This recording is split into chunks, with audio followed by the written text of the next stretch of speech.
Paano mo nalaman na may kasama akong pinalabas?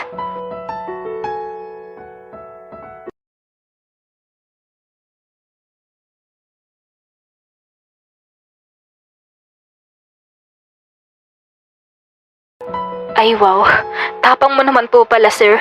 Siyempre, di pwede na ginaganyan yung prinsesa ko.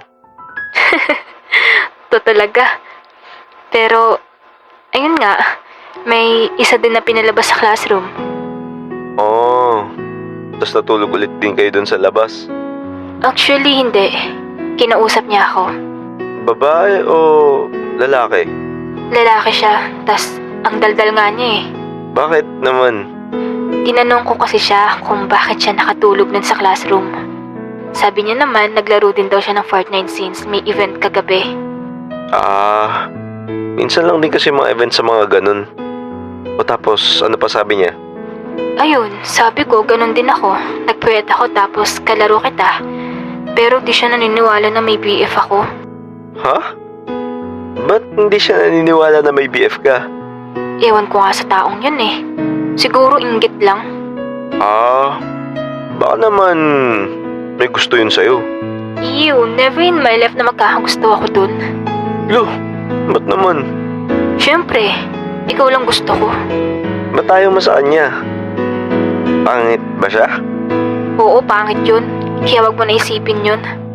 Grabe ka. Paano pag ganun pala itsura ko?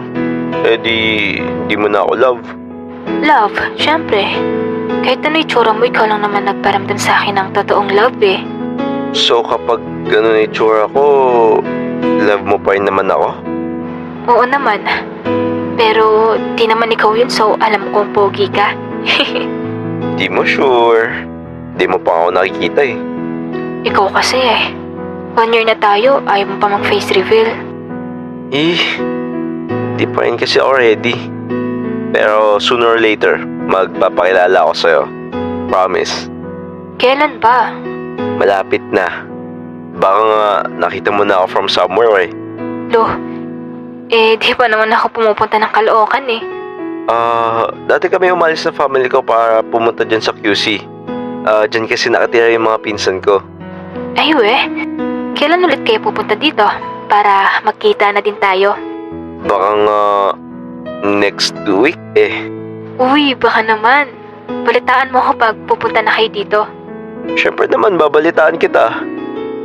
Kung alam mo lang kung gaano ako excited din makita ka. Sus, parang di ko feel na excited ka makita mo ko. Ha? Kaalam mo lang.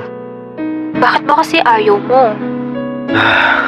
Soon, masasabi ko din sa'yo yung buong dahilan kung bakit. Gets ko naman na di ka pa ready lumabas sa comfort zone mo. May nakakatakot na past ka ba? Paanong nakakatakot na past? Past experience? Oo. Actually, kahit hindi past eh. Hanggang ngayong present, dala-dala ko siya.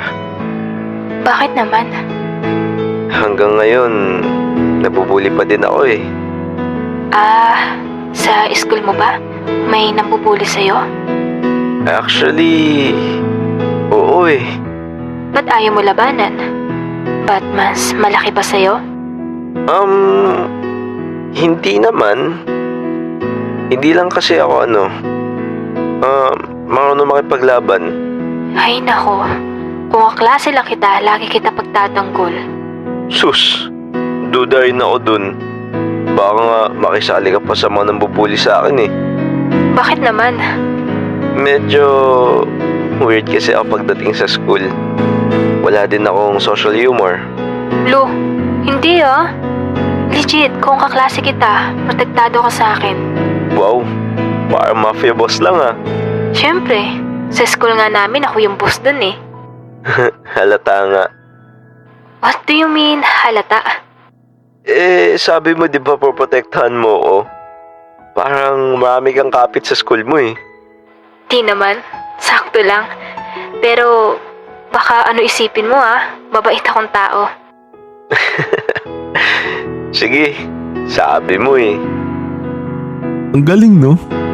Parang ibang tao siya kapag kausap ko siya sa online. Pero pagkausap ko siya in person, parang pinandidirihan ako eh. Ewan ko ba?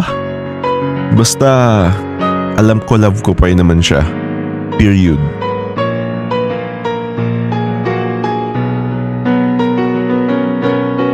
Mr. Kasuga and Miss Aikawa, magpaiwan kayo mamaya sa faculty room. Bakit, sir? May ginawa po ba ako? Napaka-tense nyo naman. Mamaya, magkakaroon kayo ng photoshoot para sa school billboard. Ano po yun, sir? Naghahanap ng model yung school natin para ilagay sa labas ng school. Tas kami yung model, sir? Ganun na nga. Bakit hindi na lang yung star section, sir? Bakit kami pa yung magiging model? May sakit yung muse nila dun and kayo lang yung second option. Sir, muse lang naman po pala yung may sakit sa kanila. Bakit? Kasama pa po akong escort. Gusto ng faculty na iisang classroom lang daw yung kukunin na model. Wala po ba kaming choice kung hindi? Rush daw yun eh. Kailangan gawin. Pumunta na lang kayo sa faculty. Sir, nahihiya po ako maging model para sa school. Baka pag ako kinuha niyong model, wala na pong pumasok sa school natin. Ako naman, sir, di pa ako nakapag-retouch man lang. Di pa ako ready for picture. Ay nako, wag na kayo magpabebe at magpaka-sad boy. May mag-aayos sa inyo sa faculty. Pumunta na lang kayo. Long story short, kinuhaan kami ng picture at naging model nga agad kami. Pag-uwi ko, nakita ko agad yung mukha ko sa tarpaulin ginagawa sa faculty. Ay nako, kahihiyan na naman. Pagka-uwi ko, chinat ko agad si Kimiko kung nandidiri ba siya sa akin. Uy, Kimiko, kamusta school? May nangyari ba kakaiba ngayong araw? Di naman masyado. Tsaka ba't parang natataranta ka? Hindi. Ano lang, parang may gut feeling lang ako na may something ngayong araw. Sira, wala naman ako sa peligro. Pero naging model ako para sa school.